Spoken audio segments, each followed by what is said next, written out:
السلام عليكم ورحمة الله تعالى وبركاته. مرحبا بكم مرة أخرى في قناة أسرار داري مع وصفة جديدة مع فيديو جديد. اليوم إن شاء الله غادي نوجدوا بانكيك، وصفة سريعة وسهلة.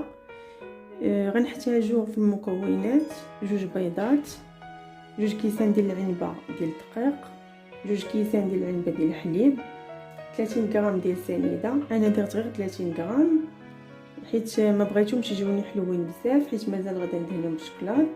هنا عندي شويه الملح غير باش نقاد الذوق. هنا 2 معالق كبار ديال الزبده، 2 خميره فاني. غادي ناخذ واحد البول غادي ندير هاد المكونات كاملين.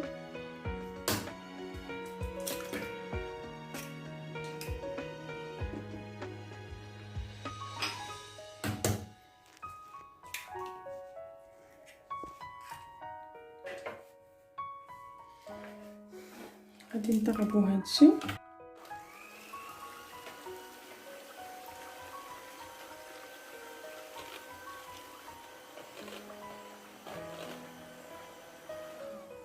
صافي، نضربو غير شويه ماشي بزاف. هنا غادي نديرو كميه ديال الدقيق اللي عندنا ولا بد ما نغلوه.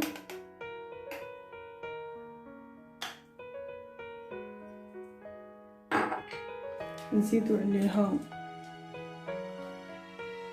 الخميره، 2 ساشيات ديال الخميره،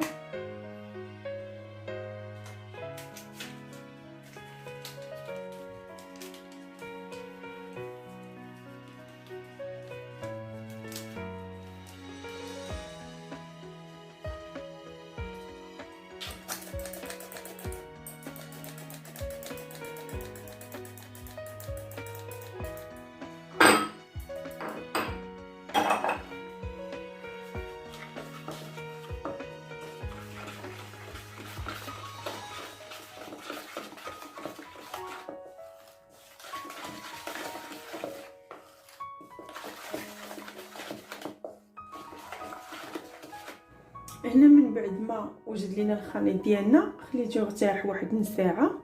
خديت مقله سخنتها مزيان، ومن بعد نقصت البوطه باش البانكيك فاش نديروه يطيب لينا على خاطره.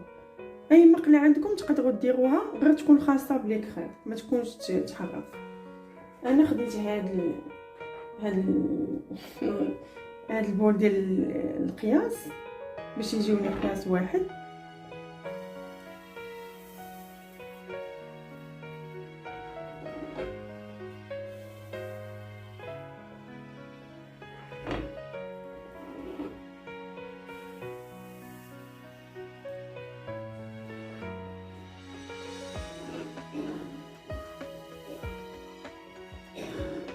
صافي نخليوهم حتى يطيبوا لينا على خاطرهم والبوطه تكون ناقصه، حيت الا جهدنا البوطه غادي تحمروا لينا من التحت وغادي يبقاو لينا خضرين من الوسط.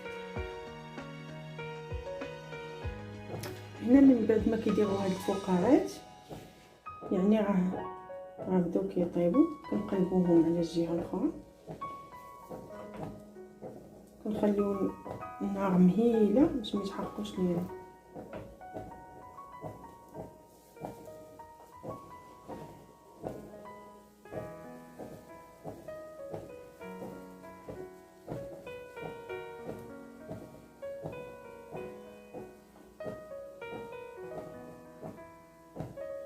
هاد المقله علاش زوينه، فيها 4 كديريهم مره واحده وكيجيو صغيورين مقادين، والعافيه ديما تكون مهيله ما تكونش مجهده. صافي نستمروا على هاد الطريقه حتى نطيبوهم كاملين. هنا انا كملت الطياب ديال البانكيك، كيجي زوين وخفيف. جربوا هاد الوصفه كتجي زوينه، وتقدروا ترافقوه بالشكلاط ولا كونفيتور ولا زبده ولا عسل اللي بغيتو، وبالصحه والعافيه.